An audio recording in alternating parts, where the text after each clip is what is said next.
हर केहू के बुलाहट अलग बा, राउर बुलाहट अलग बा, हमारा अलग बा, लेकिन राउर बुलाहट में रउआ करी का रउआ के तबे मालूम हो सकेला जब रउआ वचन के संगे जुड़ल बानी। अगर हमके आज 5 अध्याय हम रोज पढ़त रहनी, 10 पढ़त रहनी, हमके 20 पढ़े के बा और ये कहो वो लाइन पढ़े के बा, समझे के बा और ये आत्मा से अंदर ले बा। रउआ वचन के संगे जुड़ेम, रउआ वचन पढ़ेम, अब परमेश्वर राउर जिंदगी के बुलाहट के रउआ के का करे के बा, घर के लखन चलाओ बा, काम के लखन करे के बा, सेव के लखन चलाओ बा, आत्मिक जीवन के लखन चलाओ, पूरा विषय में बात करें, कौन कैरियर जुड़े के बा, कौन बिजनेस करे के बा, पूरे वैसे बात करें।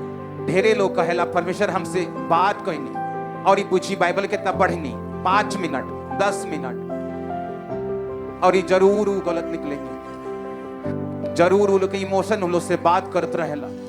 काहे कि ई समझौता कहे कि कौन बात राउर मन कैलस और कौन परमेश्वर कहनी, यही खातिर बहुत तनी लाइन के फर्क बा और ऊ समझौता उहे लोग समझ पावेला जो वचन के संगे बहुत ही जुड़ल बा, जे बाइबल के पढ़ेला। एक खातिर ना के प्रभु उनसे बात करे, खाली ई देखे खातिर कि परमेश्वर का कहतनी। काहे के जब रउआ बाइबल पढ़े तो रउआ अपने आप के डिस्कवर कर रहल हम, काहे के रउआ असल में का है, प्रभु रउआ के का बनावल चाहतानी। आमीन।